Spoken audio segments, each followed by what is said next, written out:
Bonjour et bienvenue dans mon podcast Découvrir sa personnalité et celle des autres.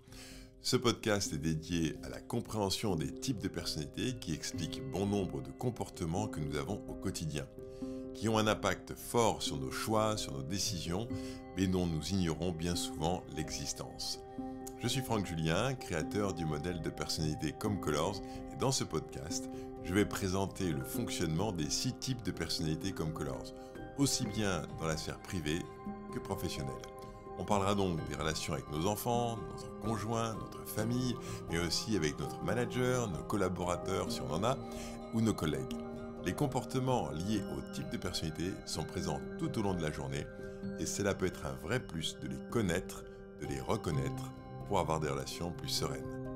Vous pouvez retrouver plus d'informations sur le site comecolors.com ou en téléchargeant l'application ComeColors dans l'Apple Store ou Play Store. Vous pouvez également me suivre sur les réseaux sociaux Instagram, TikTok ou YouTube avec le nom Franck Supergreen. Belle découverte! Bonjour et bienvenue dans ce podcast où aujourd'hui on va parler de la symbiose, de la fusion, de ce sentiment-là d'être complètement collé à l'autre dans le couple.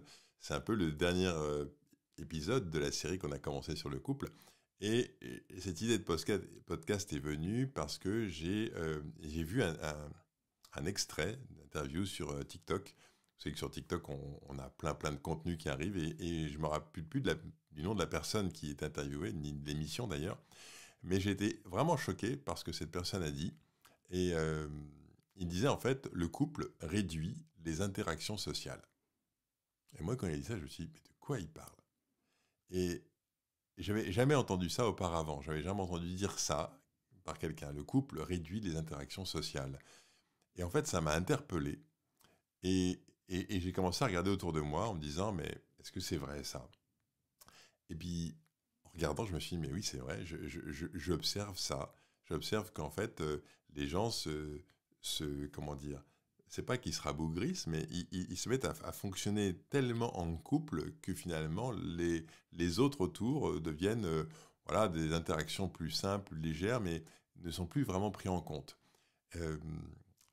Et en fait, l'idée qui est derrière, c'est qu'en fait, j'ai pas besoin de parler à d'autres personnes puisque je parle à mon conjoint. J'ai pas besoin de sortir de chez moi pour échanger, j'ai pas besoin de m'investir dans les activités diverses et variées puisque j'ai tout à la maison.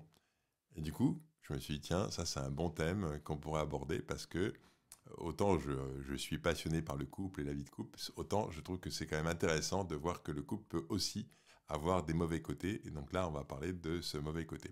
Donc je suis avec Clara aujourd'hui pour ce podcast. Bonjour Clara. Bonjour Franck, bonjour à tous. Et comment ça te fait réagir toi Clara quand tu entends ça, que le couple réduit les interactions sociales ? J'ai une réflexion que je relie en fait également à ce moment un peu historique et social qu'on est en train de vivre. Ça, c'est ma formation d'ethnologue qui revient au galop. J'ai lu ce matin un article sur la fatigue pandémique ou post-pandémique qui faisait qu'il y avait aussi un mouvement où les gens se repliaient plus sur eux-mêmes ou sur leur foyer. Et donc, je me dis, ça peut être, tu vois, quelque chose qui entre en résonance avec ce que tu dis là sur le couple. Mhm. Si ça se trouve, j'en sais rien, on n'en est qu'au début des études sociologiques sur ce qu'on vit là. Oui. C'est un peu l'histoire du temps présent, mais c'est sans doute renforcé par ce qu'on a vécu. Mhm. Ok, eh bien écoute, pourquoi pas, on va voir si effectivement les tendances actuelles auraient tendance à augmenter ce phénomène, mais c'est possible. Alors, pour être un peu plus concret et savoir de quoi on parle, vous avez peut-être vécu ça vous aussi dans votre environnement. Moi, je me rappelle de mon père qui est parti à la retraite et puis sur la fin de sa vie. En fait, quand je l'appelais au téléphone, parce qu'il n'était pas proche de chez moi, eh bien, je ne pouvais pas lui parler tout seul. C'est-à-dire qu'il y avait toujours le haut-parleur d'allumé et toujours ma belle-mère au téléphone qui répondait. Et je me suis aperçu que ça existait dans de nombreux couples, ça. Alors évidemment, ça existe beaucoup plus souvent dans les couples âgés. Et j'ai même des amis qui viennent d'être à la retraite, là, très récemment. Et l'un des deux disait, en fait, on n'a plus besoin d'avoir 2 voitures. On n'a même plus besoin d'avoir 2 téléphones. On peut avoir un téléphone portable pour 2 et une voiture pour 2. Et je me suis dit, waouh, là, on est complètement dans le sujet, quoi. C'est-à-dire qu'on ne va plus avoir besoin, en fait, d'être chacun dans sa vie, mais on n'a plus qu'une seule vie.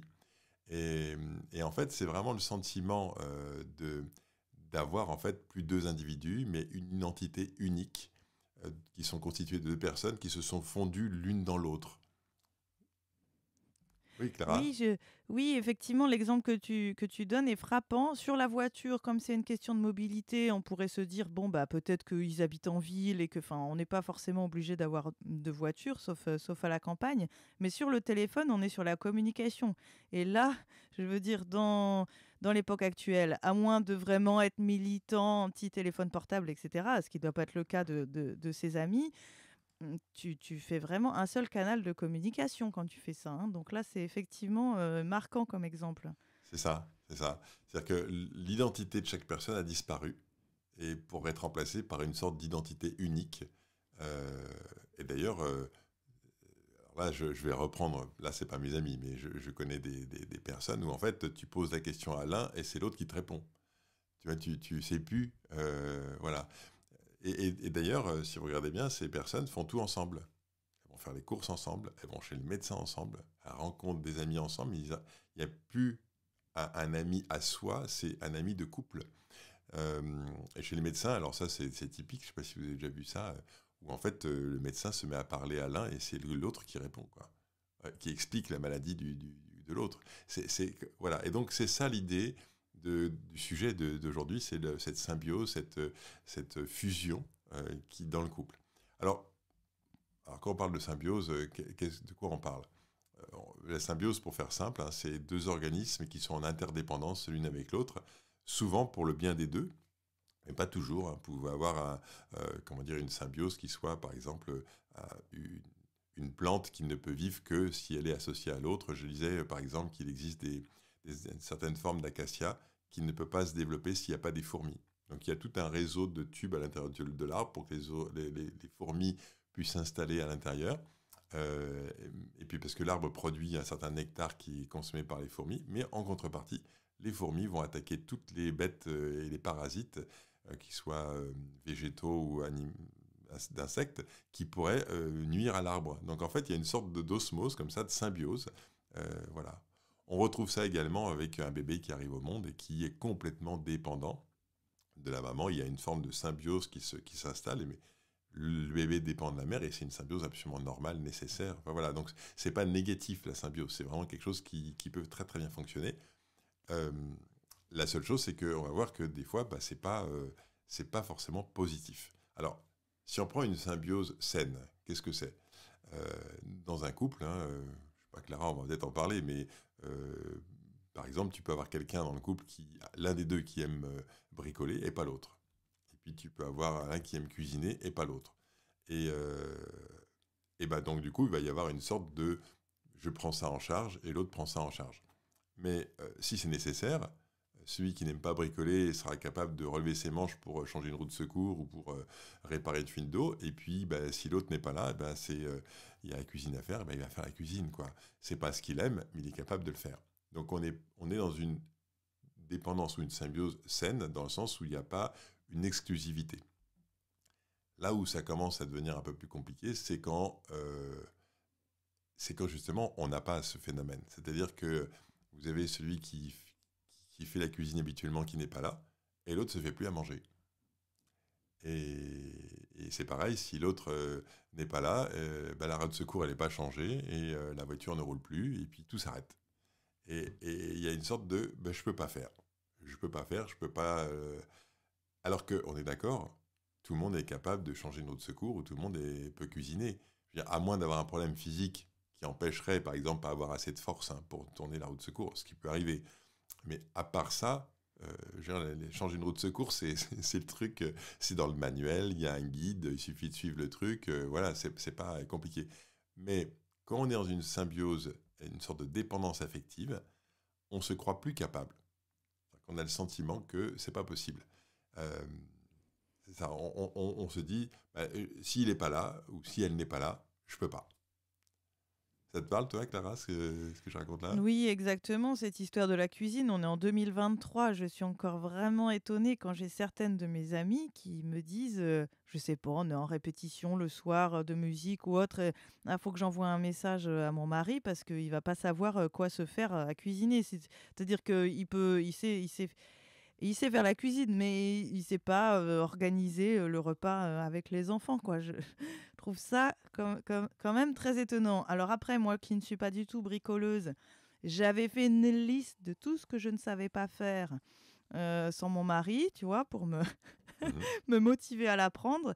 Et puis finalement, je me dis, oh oui, mais ça, je peux demander à tel voisin, ça, je peux demander à tel ami. Alors, tu vois, j'ai réparti les charges. Le côté, c'est pour, je dépends moins de mon mari, mais bon, voilà. Il y a des choses, je vais demander aux autres aussi. C'est vrai que j'ai ce truc de quand même beaucoup m'appuyer sur les échanges avec les autres, ce que je peux apporter moi et ce qu'ils peuvent m'apporter aussi. Mais je le limite pas au couple. C'est ça, c'est ça. En fait, le truc, quand tu es dans la symbiose, la dépendance affective avec l'autre, c'est que tu n'imagines pas demander de l'aide à quelqu'un d'autre, tu vois. C'est que la solution est dans le couple, elle n'est pas ailleurs.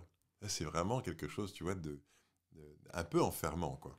C'est-à-dire que, bah justement, si on rentre un peu dans le détail, qu'est-ce qui pourrait indiquer qu'on est dans une symbiose avec l'autre ou qu'on est dans une sorte de fusion? Eh ben, la première chose, alors, c'est pas la première chose, il n'y a pas d'ordre, hein. Euh, eh ben, par exemple, c'est ce sentiment que quand ton ou ta partenaire n'est pas là, eh ben, tu te sens perdu. Tu n'as plus vraiment de but. Tu ne sais pas vivre tout seul, en fait. Tu as ce sentiment de bah, je ne sais plus comment me diriger, je ne sais plus comment avancer, je suis un peu perdu. Bah, quand on est dans ce sentiment-là, eh ben, c'est qu'on est vraiment rentré dans cette symbiose, c'est-à-dire on n'existe qu'avec l'autre. C'est-à-dire que c'est vraiment le sentiment comment dire, d'être complètement dépendant de l'autre. Ça, c'est vraiment un signe. Euh, alors, on va aller un peu plus loin. Euh, Tu peux aussi avoir le sentiment d'avoir renoncé à une partie de toi-même. C'est-à-dire que tu as dit, ok, ça, j'arrête de faire ça, parce que sinon, je sens que ça va déséquilibrer mon couple. Donc, en fait, tu abandonnes une partie de toi. Alors, très simplement, ça peut être par exemple, dans le couple, il y en a un, c'est le rigolo, et l'autre, c'est le sérieux ou la sérieuse, hein, d'accord. Donc le rigolo, il dit, bah, moi, je ne peux pas prendre en charge les choses complexes ou intellectuelles ou techniques. Moi, je suis là pour faire le charlot, enfin pour le rigolo, quoi, mais le reste, en gros, je prends pas. Et puis, dans le couple, eh ben, il y a l'autre qui est sérieux, euh, qui, comment dire, qui va s'occuper de tous les trucs un peu plus concrets, techniques, etc. Et qui, du coup, fait l'impasse sur son côté clown. Il dit, bah non, moi, je peux pas être le... J'abandonne, je lâche le fait de pouvoir être... euh, me marrer, rigoler, etc. Donc, je vais le faire de temps en temps, mais globalement, c'est pas mon rôle. Et Oui, c'est ça. Chacun se met dans un rôle, en fait, finalement, plus qu'être soi-même, il y a un rôle qui se joue. c'est ça, c'est que tu te mets à abandonner ça. Et moi, je vais être très honnête, hein, quand j'ai commencé à être en couple, hein, plus jeune, j'ai vraiment vécu ça. Je ne pourrais pas expliquer exactement euh, tout le détail, mais je me rappelle très clairement avoir fini par lâcher certaines parties, c'est-à-dire ça c'est pas moi, ça dans le couple c'est pas moi, c'est l'autre, et inversement. Et puis il y a aussi des choses que tu vas arrêter de faire parce que tu te dis en fait c'est pas bon pour l'autre, donc je vais arrêter d'être comme ça parce que si je suis comme ça en fait ça met l'autre en inconfort et donc du coup je vais pas le faire. Et alors, j'ai un exemple vraiment incroyable dans ma famille. Alors, je ne vais pas dire les noms, évidemment, mais je ne pense pas qu'ils écouteront ce podcast, donc ça va. Euh, j'ai donc quelqu'un dans ma famille qui, arrivé à la retraite, se dit, en fait, je ne sais pas nager et je voudrais bien apprendre à nager. Et donc, bah, elle va à la piscine et elle décide de prendre des cours. Donc, elle prend des cours et à chaque fois qu'elle prend son cours à la piscine, il y a son mari qui vient sur le bord de la piscine. Et donc, elle ne peut pas aller à la piscine toute seule. Donc, ok, il est là. Et puis, en fait, bah, elle prend des cours, elle apprend à nager, etc. Et puis, elle tisse des liens. Elle se met à discuter avec des gens, etc. Et c'est sympa. Et les personnes lui disent, ah, mais tu devrais venir à la gym. C'est super sympa, il y a une super ambiance. Voilà. Donc, une fois qu'elle a réussi à nager et que ça y est, maintenant, elle est débrouillée, elle se dit, bah, je vais aller à la gym. Et en fait, son mari lui dit non, non, non, c'est pas possible. Et donc, elle va renoncer à aller à la gym parce que, euh, parce que sinon, ça va mettre le couple en difficulté. Parce que sinon, cette symbiose-là, elle va s'arrêter. Parce qu'il y a cette fusion-là, ce truc, il va plus marcher. Et donc, elle va renoncer à quelque chose qui lui plaît à elle, à des relations, à une activité, pour que ça fasse pas de bruit, pour que ça soit OK dans le couple. Et ça, je trouve ça extrêmement fort, parce qu'en fait, être en symbiose, c'est ça. C'est je lâche quelque chose de moi pour que je fasse perdurer les choses. Mais du coup, si on se pose la question, pourquoi est-ce que son mari veut pas qu'il y aille? Et pourquoi est-ce qu'on rentre dans la symbiose? Ça, c'est super intéressant. Parce qu'en fait, il y a une sorte de manque, il y a un truc qui ne va pas à l'intérieur de soi. On n'arrive pas à être bien tout seul. Et du coup, on va aller chercher chez l'autre, on va penser que c'est l'autre qui va réussir à combler ce manque que nous avons en nous. Alors, par exemple, le manque de sécurité intérieure, c'est le manque de confiance en soi, ou le manque d'assurance, ou la peur que l'autre s'en aille, ou le fait de se dire si jamais il s'en va, je ne saurais pas retrouver quelqu'un d'autre. Et donc, du coup, on va s'enfermer dans une sorte de vase clos comme ça, parce qu'on on est en inquiétude. Tu vois, et ça, je trouve ça. Voilà. Moi, ça me parle parce que je vois bien comment on peut utiliser le couple de cette façon-là. Oui, l'exemple que tu donnes, il est assez frappant parce que ça fait presque peur hein, quand même de renoncer à une activité. Je veux dire, être en couple, c'est vrai, on dit, on fait des concessions. Enfin, voilà, je sais pas, il y a des choses avec des valeurs partagées. Je peux avoir un coup de cœur pour quelqu'un, je vais essayer quand même de pas tomber amoureuse de quelqu'un d'autre que mon mari, quoi. Voilà, Mhm. enfin, ce genre de choses. Mais quand on est sur une activité de loisirs, enfin des choses qui sont pas, qui vont pas fragiliser les fondations du couple, ça donne une drôle d'impression quand même. Hein. Ouais. Ben, c'est ça, c'est ça la symbiose dans le couple. Alors, on en a toujours un peu de symbiose, tu vois, mais c'est quand on commence à aller trop loin. Et là, typiquement, c'est un exemple, mais je pense que cet exemple n'est pas, c'est pas un exemple extraordinaire. Je pense qu'il y a beaucoup, beaucoup de gens comme ça. Moi, je vois en fait pas mal de gens autour de moi qui en fait ont une vie qui est très très résumée au couple. Tu vois, je vois très peu d'interactions, très peu de sorties individuelles. Tu vois, c'est très très centré. Alors justement, si on continue, euh, ce qui va indiquer aussi que tu es en symbiose, c'est quand tu n'arrives pas à combler tes propres besoins. C'est-à-dire que tu ne, tu ne sais pas, c'est un peu ça l'idée, hein, c'est-à-dire qu'en fait, si je reprends l'histoire de ce couple-là pour la gym, si l'autre s'en va, alors je suis face au miroir. Comment je m'y prends moi pour arriver à me sentir bien quand l'autre n'est pas là? Tu vois? Est-ce que je sais prendre soin de moi? Est-ce que je sais m'occuper de moi? Est-ce que je sais trouver des relations sociales avec les autres? Est-ce que je sais? Ben, en fait, pas forcément. Et comme je ne sais pas, eh ben, je veux pas que l'autre s'en aille parce que si l'autre s'éloigne ou si l'autre commence à avoir d'autres activités, et moi, ça me renvoie à cette incapacité à. Tu vois? Et donc, c'est ça le truc. Donc, c'est ça de ne pas combler ses propres besoins. Alors, ça peut être très très large, hein. Je ne vais pas rentrer dans le détail parce que ça, pour chaque personne, ça peut être différent, mais le fait de se faire à manger, de rencontrer des amis sans l'autre, d'aller être capable d'aller au cinéma tout seul, sans l'autre, tu vois, ça c'est vraiment intéressant. Par exemple, moi je m'aperçois, parce qu'évidemment pour préparer ce podcast, j'en ai parlé un peu autour de moi, et ma femme me disait, ce qui était quand même super dans notre couple, c'est que plusieurs fois elle est partie en voyage en vacances, à la Martinique pour faire de la plongée, en Corée pour faire des arts martiaux. Et elle est partie en général plus d'une semaine. Et moi, j'ai trouvé ça génial. Mais en fait, en discutant, elle me dit, il y a des couples où c'est pas possible. C'est-à-dire que c'est pas possible que tu fasses un truc sans moi. Comment est-ce que tu peux aller dans un endroit paradisiaque? Comment est-ce que tu peux faire un truc génial et que je ne sois pas avec toi? C'est pas possible. Et donc, à nouveau, tu vois, ça vient toucher ce manque, ce truc. Comment je pourrais pas le faire moi? Mais si moi je peux pas le faire, alors toi tu peux pas le faire parce que sinon c'est pas possible. Tu vois, donc on rentre dans cette symbiose de je- on peut pas ne pas être ensemble parce que sinon il y a quelque chose qui se casse quoi. Voilà. Donc ça c'est un autre exemple de signes où on est dans une relation symbiotique. Après, il y a les tâches que je ne sais pas faire de façon autonome. Tu vois, ça, c'est aussi un truc. Je ne saurais pas repasser. Je ne saurais pas faire la cuisine. Je ne saurais pas faire ma déclaration d'impôt. Tu vois, du coup, je ne peux pas le faire. C'est l'autre qui le fait. Oui, je me sens proche de ce risque, hein, comme je disais tout à l'heure.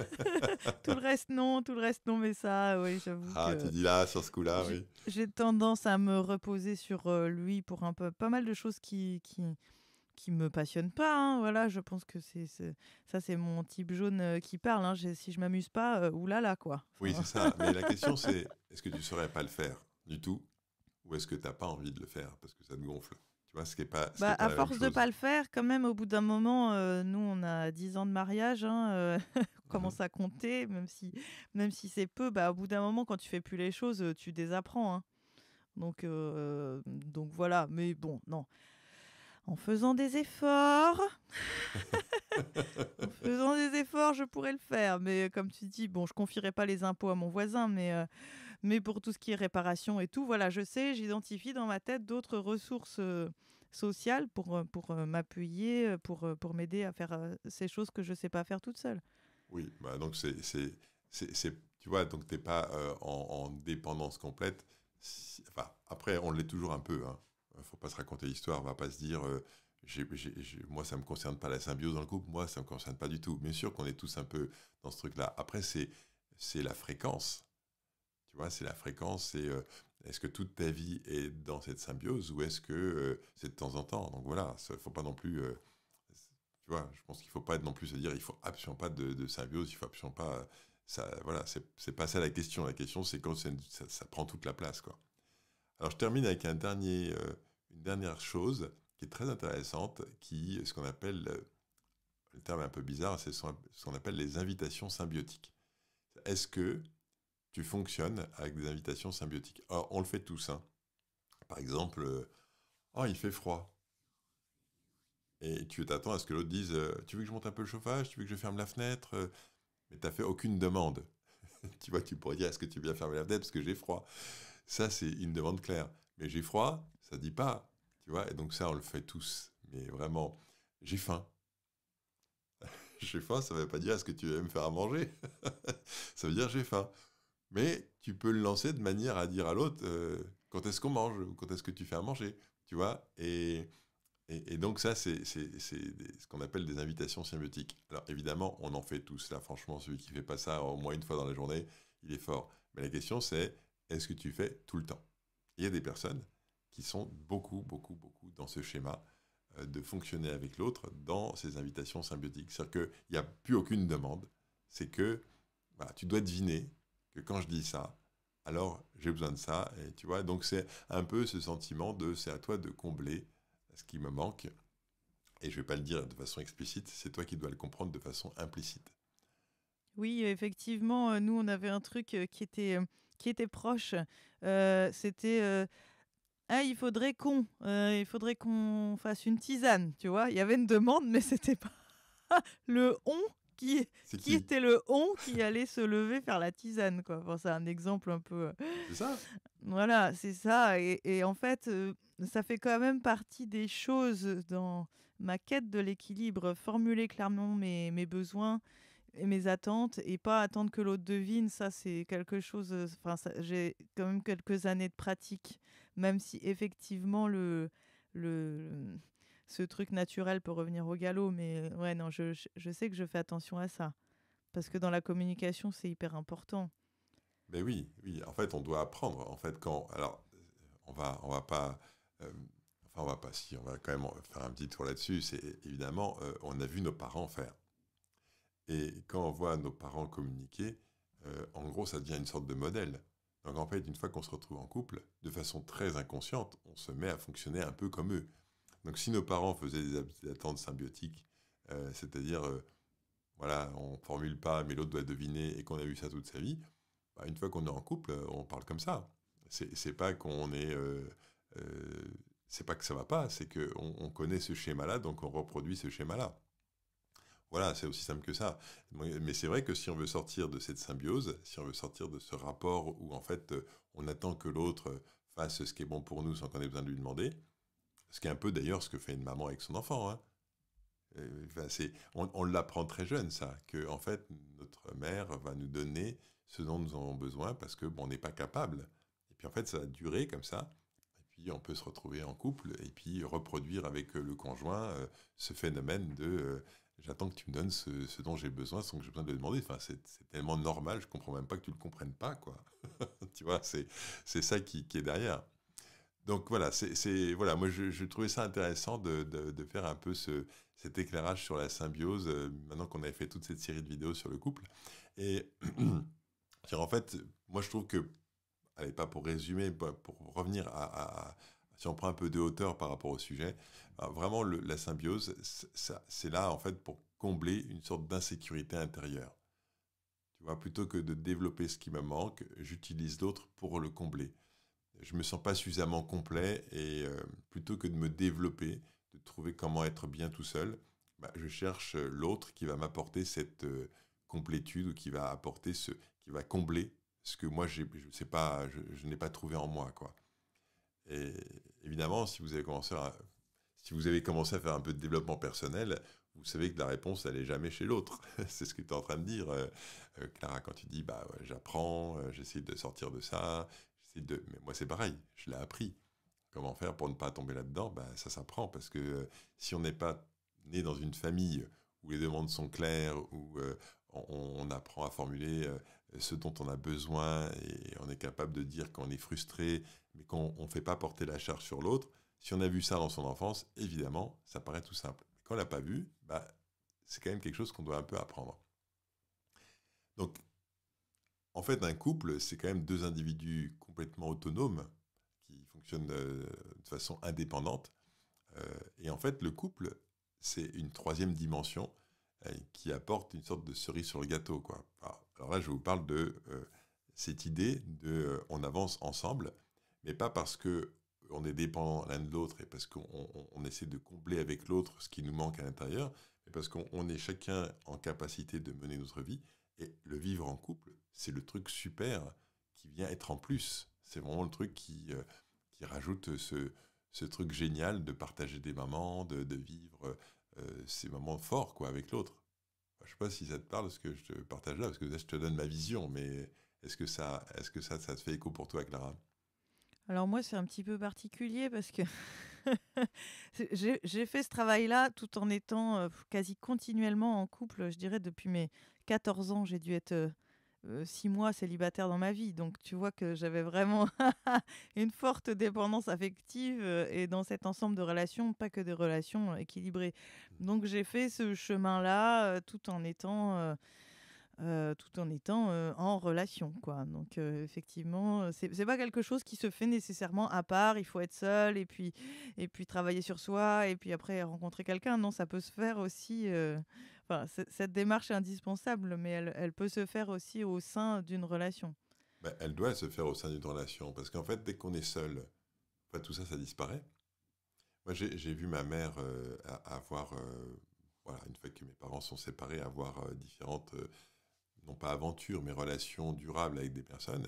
Et elle disait, c'est terrible, parce que euh, en fait, quand je suis toute seule, je suis super bien, tout va bien, etc.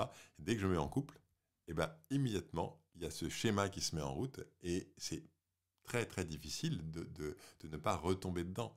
Donc en fait, tu crois quand tu es tout seul que c'est yes, c'est fini, tu as réglé le problème, tu te remets en couple et pouf, tu recommences. Donc bien sûr que ça doit se mettre en place dans le couple.